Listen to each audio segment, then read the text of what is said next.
At my daughter's birthday party, my husband whispered, the bank called, they took everything. His mother smirked, that's why you should have listened to me. My hand shook as I looked at the guests, laughing unaware. I took a deep breath and said, actually, I have a backup plan. When I showed him the hidden account, his jaw dropped. I, 38 female, have been married to my husband, Mark, 41 male, for 15 years. We have one daughter, Lily, who just turned 10. This past weekend was her birthday, and we decided to throw a backyard party with friends and family at our home in a suburb just outside Chicago. It was supposed to be a happy day. The weather was perfect, blue skies and all. We had balloons, a giant unicorn cake, one of those bouncy castles, and all of Lily's little friends running around the yard. My mom came. Mark's parents came. Our neighbors were there. It looked like a perfect day. But then everything changed. I was carrying out a tray of hot dogs when Mark pulled me aside near the back porch.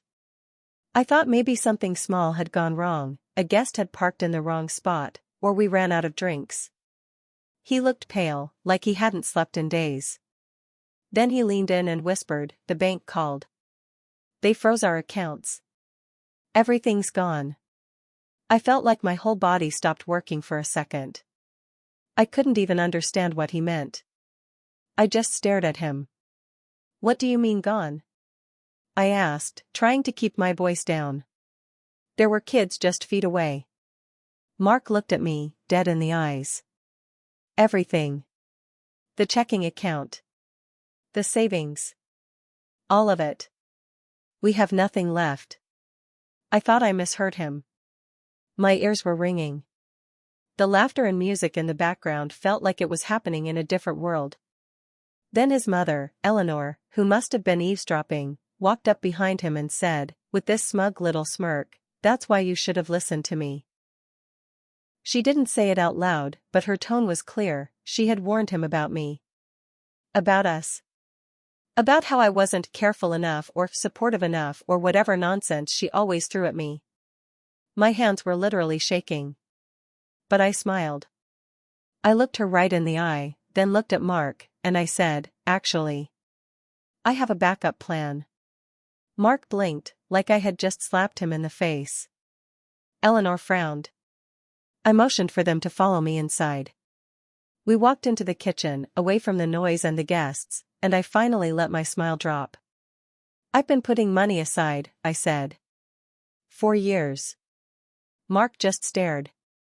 What do you mean?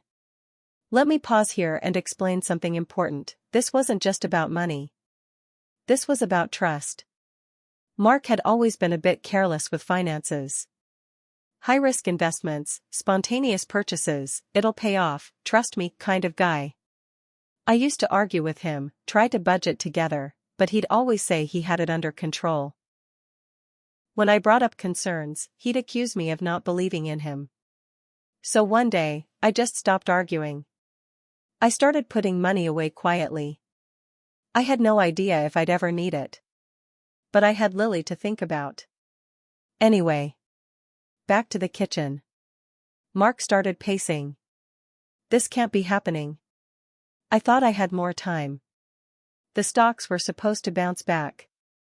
That's when I realized he hadn't told me anything. He'd been making risky decisions behind my back for who knows how long. I asked him, how much did you lose? He hesitated. All of it. Our savings. My retirement. Lily's college fund. Everything. That's when I almost lost it. I had to sit down because my legs were shaking. You gambled away our daughter's future, I whispered. I was trying to save us, he said, almost yelling. You wouldn't understand. You were always just selling crafts and soap on the internet. That comment hit hard. Like all my effort meant nothing. Eleanor chimed in again, he needed support, not secrets. If you were a real wife, maybe he wouldn't have been so desperate. I stood up and told her to leave the room. She looked offended but didn't argue. When she was gone, I turned back to Mark. We're not going to talk about this here, I said. Not while Lily's party is still going. We're going to plaster on smiles and finish this day like nothing's wrong. After that, we talk. And that's exactly what I did. I walked back outside, smiling like my world hadn't just shattered. I handed out cupcakes. I clapped during the gift opening. I smiled for pictures. All while knowing our bank accounts were empty, and my marriage might be too. When the last guest left, I locked the door behind them and turned to face Mark.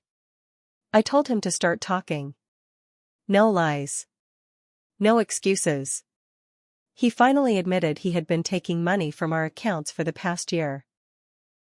He'd moved money around, taken out credit cards I didn't know about, and borrowed against his 401k to try and make big returns on crypto and some startup opportunities a friend of his had pitched.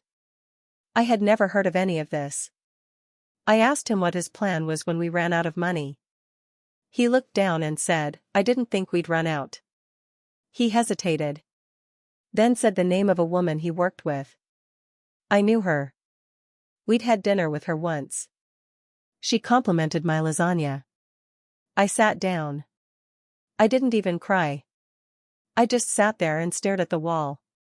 He kept talking, saying things like, "It was just once, and I regretted it immediately, but I didn't hear any of it."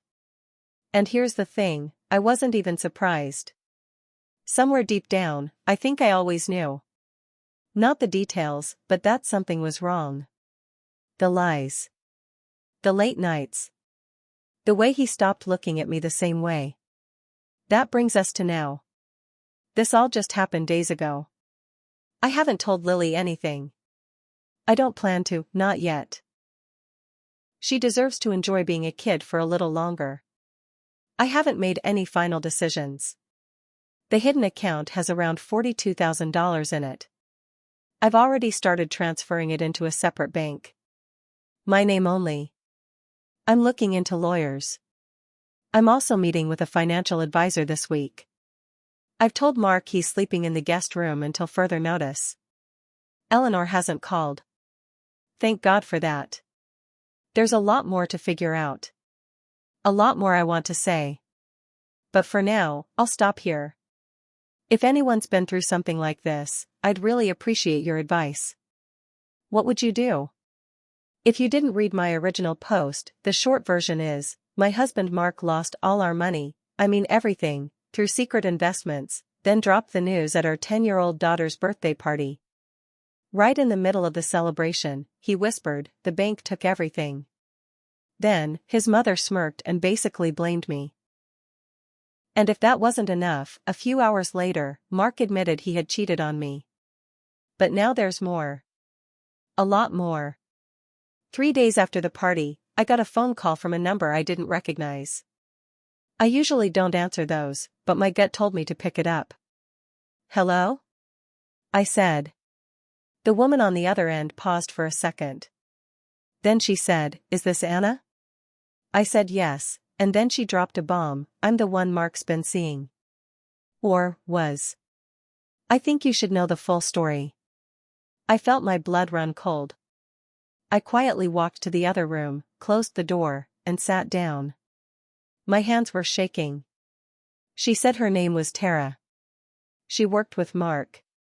She said she found my number in his phone, hidden under a fake contact name, CPA, and decided to call after he stopped answering her texts. "I didn't know he was married at first," she said. "He told me you were separated." I didn't say anything. I couldn't. He said he was staying for his daughter but that it was over between you two. He said you were cold, controlling, and didn't believe in him. I let out a small laugh, not because it was funny, but because it was so predictable. That's what liars do. They rewrite the story so they can live with themselves.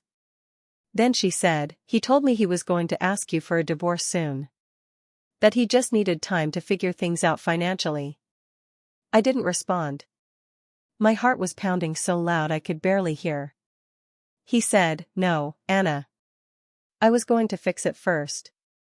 I couldn't believe it. Fix it. As if we were a leaky pipe. I told him I wanted him out of the house. He begged to stay for Lily.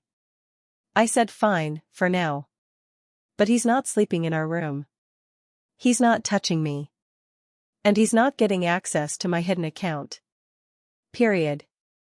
That was a few days ago. I thought that was the worst of it.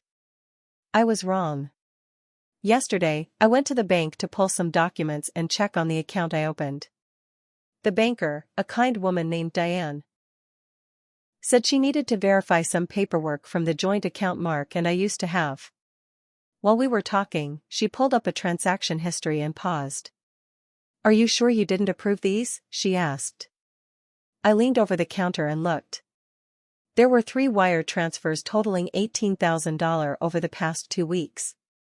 One went to some crypto platform I'd never heard of. One to an unknown business name. One marked only with consulting services. My stomach dropped. "No," I said slowly. "I didn't approve any of those." She frowned. "They were processed through your joint account, and both names were on file. We didn't need 2 signatures." I asked her, "When was the last one made?" She checked. 3 days ago. 3 days ago was after Mark told me everything was gone. After he said he had stopped. He was still moving money around, even after I confronted him. I left the bank furious. I drove straight home, burst through the door, and said, "Mark, we need to talk. Now." He was sitting at the kitchen table, typing on his laptop. He looked surprised, then nervous. "You lied to me again," I said. I told him what the banker said. He didn't even try to argue this time. Instead, he said, "I needed it. I had a plan." I asked, "A plan for what? More crypto? More consultants?" He said, "No. Something bigger. I was going to make it all back and surprise you. Now I don't know what to do next. I've started sleeping with the door locked. I'm keeping a notebook with everything he says, every weird transaction I find. I've also put a freeze on any future transfers from the hidden account. Only I can touch it now. And I found something else. While cleaning the closet, I found a stack of papers Mark must have hidden under his suits. Printed emails. Letters. And a draft divorce agreement. He had been planning to leave me before Lily's birthday. He was just waiting. That's where I am right now. A house full of lies. A broken man sleeping in the guest room. A daughter who's starting to ask questions. And a future I'm building quietly, behind locked doors. There's more I haven't said yet. But I will. Thanks for listening. It's been 2 weeks since my last post. Every time I think I've hit the bottom, something else pulls me deeper. I thought the worst part was Mark draining our accounts. Then I found out about his affair. Then about the hidden transactions after the confession. Then the draft divorce papers buried under his suits. But none of that, prepared me for what I discovered next. Let me back up. After everything that happened, I started keeping copies of everything. I opened a cloud storage folder. I made backups of my backups. I started documenting Mark's behavior, how much he drank at night, when he left the house, everything. One night, around 2 a.m., I woke up to a sound in the hallway. I got up and found Mark in the living room on a video call. He was whispering, clearly annoyed. When I walked in, he closed the laptop fast. "I was just watching something," he said. "Yeah," I said. "That's why you were whispering like a teenager hiding porn." He didn't answer. I didn't press. I just filed it away in my head. A few days later, I went into the garage to grab a storage bin. I found a small locked box under his tool bench. I've never seen it before. And Mark has never been the type to lock anything. I looked through the drawers for a key. I didn't find one, but I did find a yellow sticky note with a 6-digit number scribbled on it. Call it a long shot, but I tried the number on the box. It opened. Inside were printouts of emails, photocopies of checks, and a small burner phone. I turned the phone on. It still had power. And what I saw made my blood freeze. There were text messages going back 6 months between Mark and someone saved as JR. Most of them were about money. Big amounts. Transfers. Proof of funds. But then I saw this. I told her I lost everything. She thinks I hit rock bottom. Everything's moving according to plan. Just make sure the fake account looks real. She's got the money. I need her to think it's her only option. Then we move. I was shaking.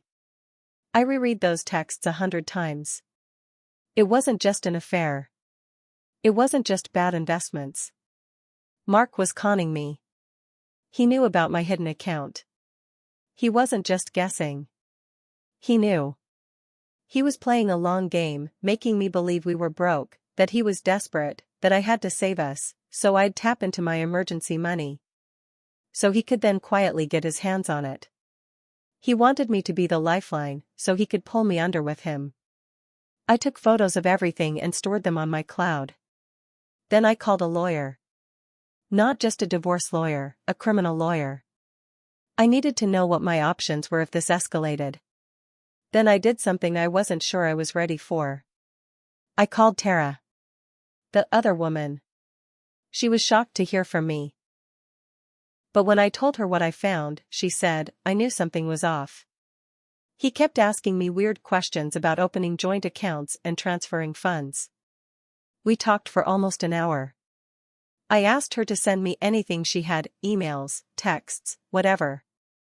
She agreed.